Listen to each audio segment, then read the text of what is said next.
بسم الله الرحمن الرحيم. الصلاة والسلام على أشرف خلق الله نبي الهادي الأمين محمد بن عبد الله وعلى آله وأصحابه ومن تبعه بإحسان يوم الدين. يسركم الطريقة التي تكون مع حضراتكم سلسلة الحضرة المتميزة. ورد إلينا هذا الطلب في صفحتنا على الفيسبوك، صفحة قناة الطريقة التعليمية، وهي كيفية تحميل وشرح برنامج فري ساوند ريكوردر. هذا البرنامج المتميز الذي يستخدم في تسجيل الأصوات من الكمبيوتر. في حلقة اليوم هنتعاون مع بعض في كيفية تحميل وشرح هذا البرنامج للتسجيل على جهاز الكمبيوتر. دائما وابدا بنسعد بآرائكم واقتراحاتكم على قناتكم على اليوتيوب، قناة طارق التنمية يوتيوب www.youtube.com/مستر طارق، أو المواقع والمدونات التي نشرف عليها. تعالوا بينا ننتقل إلى الجزء العملي مع ملاحظة حاجة مهمة جدا، إن أسفل هذا الفيديو سوف تجدون عدة رابط للدخول إلى مدونة بوابة التعليم الإلكتروني للتعرف على إمكانيات هذا البرنامج والتحميل منه، ورابطان آخران للتحميل المباشر. تعالوا بينا ننتقل للجزء العام. بعد الضغط على الرابط الموجود على أسفل هذا الفيديو سوف يتم فتح مدونة بوابة التعليم الإلكتروني، ومن خلالها هنتعرض إلى إمكانيات هذا البرنامج الذي يعتبر من أفضل البرامج التي تستخدم في تسجيل الصوت على الكمبيوتر، وبيأخذ العديد من الامتدادات زي امتداد MP3 و WAV و WMA، وهو برنامج ومنافذ قوي. وده شكل الاختصار اللي هيكون موجود على سطح المكتب، وده شكل البرنامج بعد تسطيبه. البرنامج مساحته حوالي 11 ميجا. في طريقتين للتحميل، يا اما تضغط كليك يمين على هذا الرابط فيتم فتحه في نافذه. انا افضل ان حضرتك كليك يمين هيتم فتحه في رابط اللي هو الاديوم او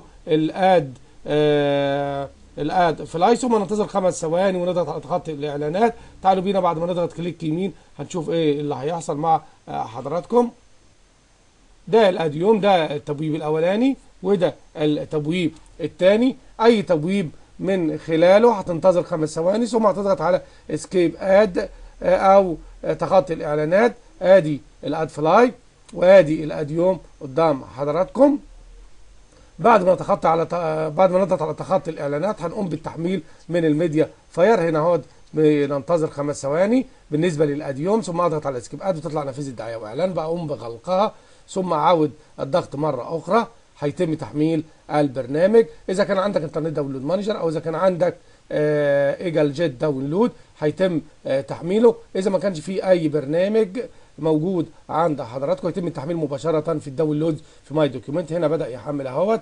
انا افضل نشوف كده مع حضراتكم اهوت انك تحمل من خلال الرابط المباشر. ننتظر مع حضراتكم اهوت من خلال هنا او من خلال الاد يوم او الاد فلاي. هنبدا نضغط ونشوف عمليه التحميل.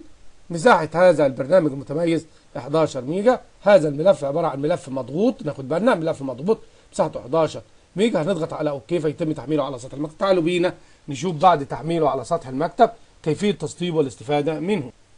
هذا هو البرنامج بعد تحميله. هضغط كليك يمين وهختار اكستراكت تو او اكستراكت هير. نضغط على اي منهما وليكن اكستراكت هير لانه عباره عن ملف واحد، وننتظر الى ان يتم فك الضغط.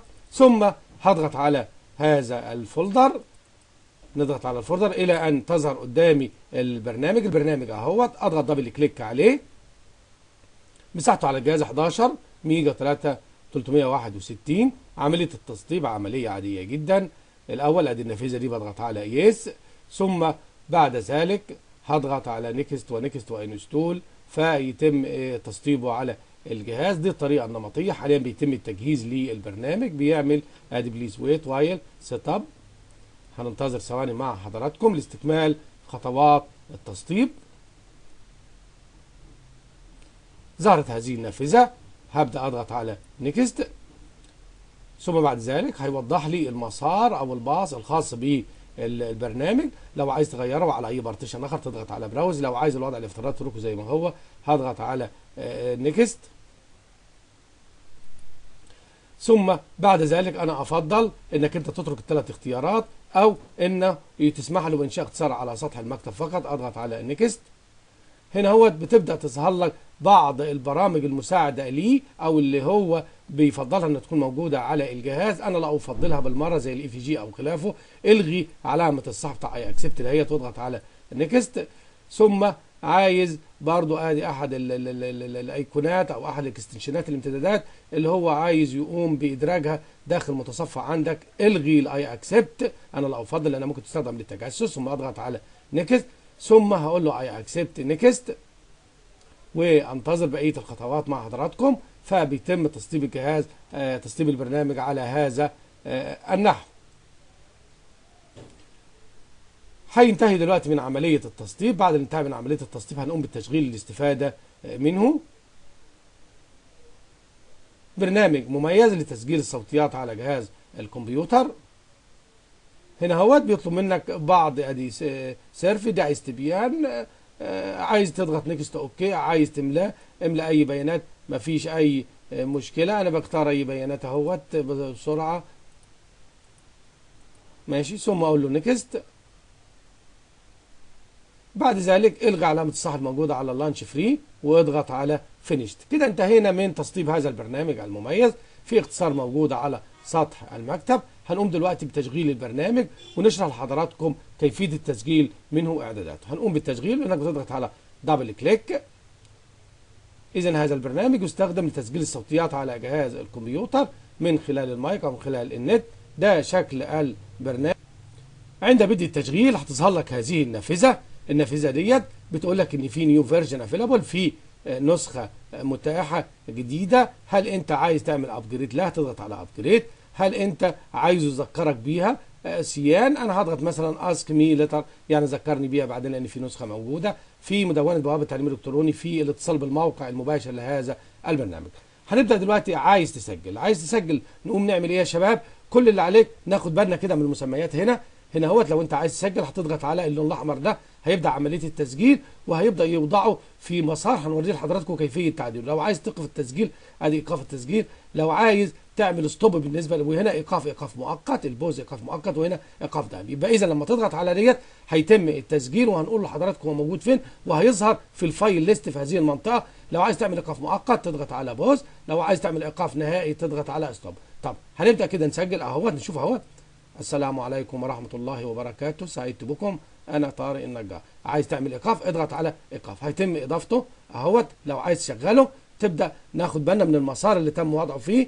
موجود في المجلد الخاص باليوزر بتاعك في الدوكيومنت، موجود في مجلد اسمه فري ساوند، تقدر تكمل المسار أهوت. وادي عملية التسجيل لو عايز تسجله على سطح المكتب وهكذا. عايز تسمع التسجيل بتاعك اضغط دبل كليك عليه.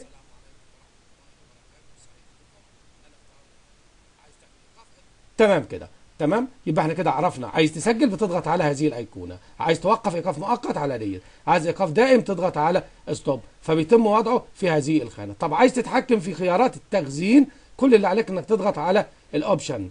تضغط على الاوبشن، من الاوبشن بيديك بعض الخيارات. الخيار الاولاني الامتداد اللي انت عايز تحفظه بيه. انا بحفظه امتداد ام بي 3 ولا او جي جي ولا دبليو ام ايه ولا ويف. مهم جدا انت تختار الامتداد المناسب. مكان المخرجات بتاعتك اهوت، ده المكان بقى الاوت بوت دايركتوري. تقدر تعمل تشينج وتقدر تنشئ مجلد على سطح المكتب تحفظ فيه الصوتيات اللي انت بتسجلها في مجلد جديد او على سطح المكتب او على اي بارتيشن من خلال هذه الجزئيه. دي المفاتيح اللي تقدر تستخدمها بدل ما تضغط على الزراير. لو عايز تبدا التسجيل اضغط على اف 2، بعد تسجيل البرنامج اضغط على اف 2. لو عايز تعمل ايقاف اضغط على اف 3 وهكذا. دي اهم الاوبشنات الموجوده داخل هذا البرنامج. كمان توجد إضافة جميلة جدا، وهو في برنامج فرعي مع هذا البرنامج تم ضمه، وهو برنامج تحرير الصوتيات إيديت أوديو فايل. هذا أحد البرامج الفرعية التي تم ضمها لهذا البرنامج. أتمنى أن أنا أكون وفقت في شرح كيفية التسجيل على هذا البرنامج والاستفادة منه بأكثر من امتداد مع تغيير مكان الحفظ. تقبلوا تحياتنا طارق النجار من قناة طارق النجار التعليمية، والسلام عليكم ورحمة الله وبركاته.